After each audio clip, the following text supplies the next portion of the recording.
Fala do gigante aí, Brenão. Vamos lá, domingo, Vasco pegando a Portuguesa em São Januário, 6h10. A gente, é claro, segue projetando a equipe do Cruz Maltino que entra em campo, até porque o Vasco só precisa vencer. O Botafogo joga antes, o Vasco vai entrar em campo sabendo do resultado. Na última rodada a gente não teve a liberação da PM para que os jogos acontecessem simultaneamente.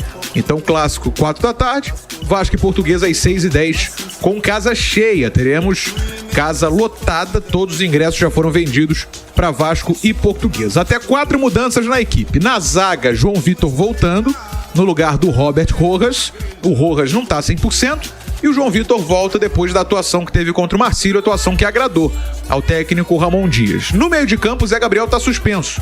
Então o Juan Esforça herda essa vaga no meio de campo Cruz Maltino. Completando o meio de campo, Dimitri Payet tá de volta, recuperado de um quadro de gripe. E a gente analisou tanto nos últimos dias o time do Vasco, sem o Payet. O Vasco sofreu demais contra o Marcílio Dias, mas com a volta do Payet, o Vasco volta a ter um meio de campo. E na frente uma dupla de ataque que pode ser nova, e com Adson e Verratti, mesmo o David tendo feito gol no meio de semana. Há a briga por posição e tudo ainda vai depender do último treino de amanhã. Então esse é o Vasco que a gente projeta para domingo. Léo Jardim no gol, a trinca com João Vitor, Medel e Léo. Na direita, Paulo Henrique. Na esquerda, Lucas Piton. No meio de campo, Juan Esforça, Pablo Galdames e o Dimitri Payet.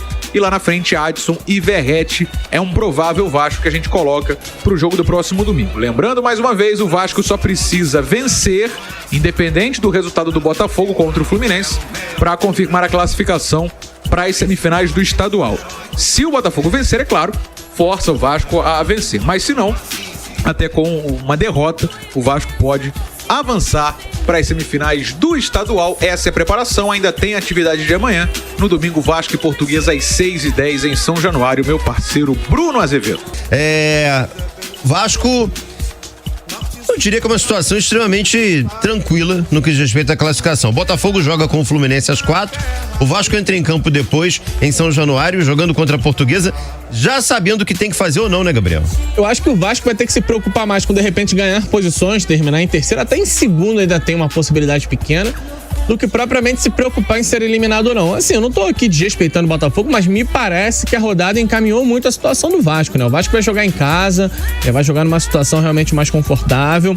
Claro que o futebol, ele é imprevisível.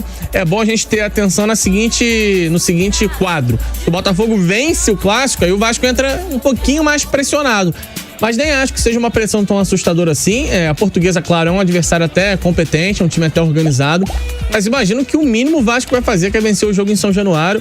Então eu não me preocuparia tanto com isso, não. É entender em qual posição o Vasco vai ficar, mas eu acho que também, no fim das contas, o Vasco deve fechar entre terceiro e quarto. Não deve jogar a semifinal com a vantagem do empate no agregado. Então eu tô bem tranquilo com relação ao jogo de domingo. Eu acho que o Vasco tá com a vida ganha.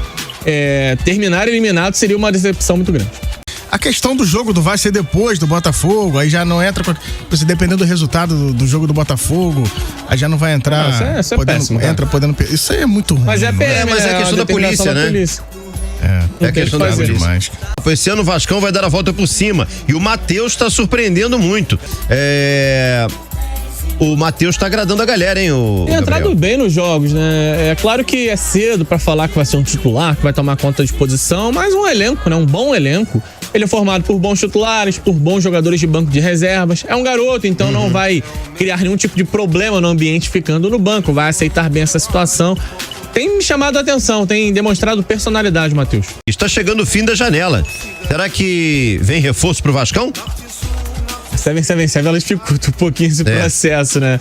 Não sei se vai rolar reforço agora já nesse fechamento, mas eu acho que o Vasco precisa de mais algumas peças. Não seria interessante aproveitar o bom momento do Matheus Cocão e testá-lo como titular na vaga do Zé Gabriel? E o De Luca, já tá descartado mesmo pelo Ramon Dias? Eu acho que o De Luca realmente não caiu nas graças do treinador. Eu acho que tá cedo pro Matheus Cocão ser o titular. Eu acho que o Zé Gabriel, bem ou mal, ainda entrega um pouquinho mais de maturidade. Eu acho que isso pode até acontecer mais à frente. Nesse momento, eu não realizaria essa troca. O Hugo Almeida tá dizendo que o David tem que ser reserva e o Adson tem que jogar. Concordo, eu acho que o Adson tem maiores qualidades e eu acho que isso vai acontecer naturalmente com o tempo também.